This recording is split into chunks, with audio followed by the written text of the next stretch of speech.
السلام علیکم ورحمۃ اللہ وبرکاتہ۔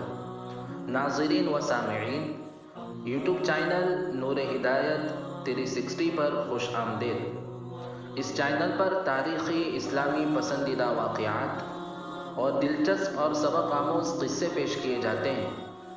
اگر آپ چاہتے ہیں کہ اس طرح کے دلچسپ قصے آپ کو سننے ملیں تو چینل کو ضرور سبسکرائب کریں اور گھنٹی کے بٹن پر کلک کریں۔ قرآن کریم کے تیسرے پارے کے تیسرے رکوع میں 3 آیتیں ہیں، اور ان 3 آیتوں میں 3 الگ الگ قصوں کو بیان کیا گیا ہے۔ پارہ بھی تیسرا، رکوع بھی تیسرا، آیتیں بھی 3، اور 3 آیتوں میں 3 واقعہ۔ ان میں سے ایک واقعہ حضرت عزیر علیہ السلام کے تعلق سے ہے۔ چنانچہ قرآن کریم کہتا ہے او کالذی مر علی قریۃ وہی خاویۃ علی عروشہا۔ حضرت عزیر علیہ السلام کے تعلق سے واقعہ ہے۔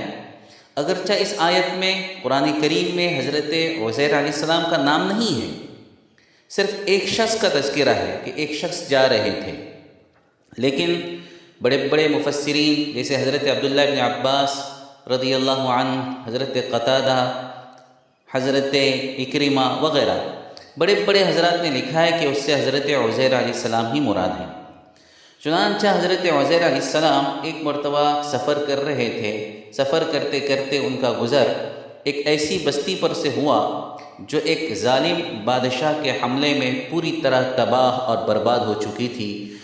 لوگ سارے کے سارے مارے جا چکے تھے، مکانات منہدم ہو چکے تھے، دیواریں گر چکی تھیں، چھتیں بھی نیچے گر چکی تھی۔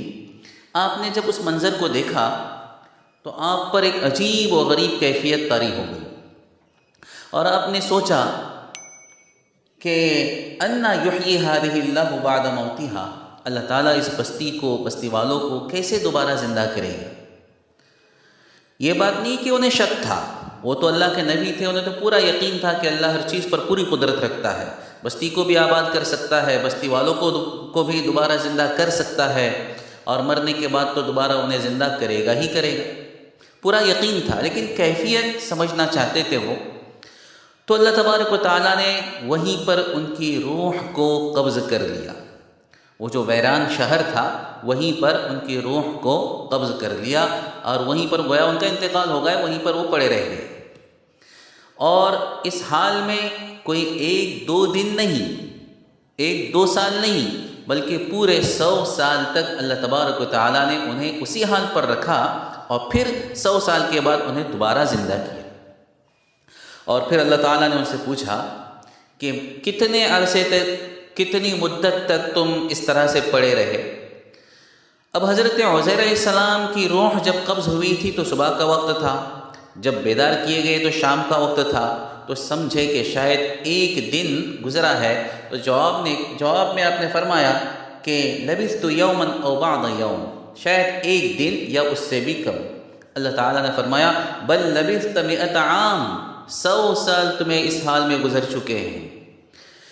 اب حضرت عزیر علیہ السلام نے اپنے کھانے کی طرف دیکھا، ان کے ساتھ جو ان کا توشہ تھا، ٹفن تھا جس کے اندر کھانے پینے کی چیزیں تھیں، تو دیکھا کہ وہ تو بالکل اسی طرح سے تر و تازہ ہے، ذرا بھی اس میں سڑان پیدا نہیں ہوئی۔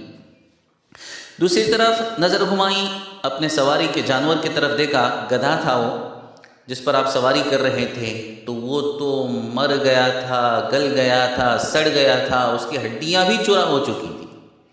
ایک طرف کھانا ہے بالکل تر و تازہ 100 سال گزرنے کے بعد بھی، اور دوسری طرف گدھا ہے جو بالکل مر کے ختم ہو چکا تھا، سڑ گل گیا تھا، اس کی ہڈیاں بھی ختم ہو چکی تھیں۔ یہ آپ نے منظر دیکھا، آپ پر عجیب ہیبت طاری ہوئی۔ پھر اللہ تبارک و تعالیٰ کے حکم سے وہ گدھا، وہ ہڈیاں جڑنے لگیں، ہڈیوں پر گوشت آ گیا، اور فوری طور پر اللہ تعالیٰ کی طرف سے اس میں روح پھونکی گئی، اور منٹوں کے اندر اور سیکنڈوں کے اندر وہ گدھا جیسے پہلے تھا، جیسے زندہ تھا، اسی طرح سے زندہ کھڑا آپ کے سامنے کھڑا ہو گیا۔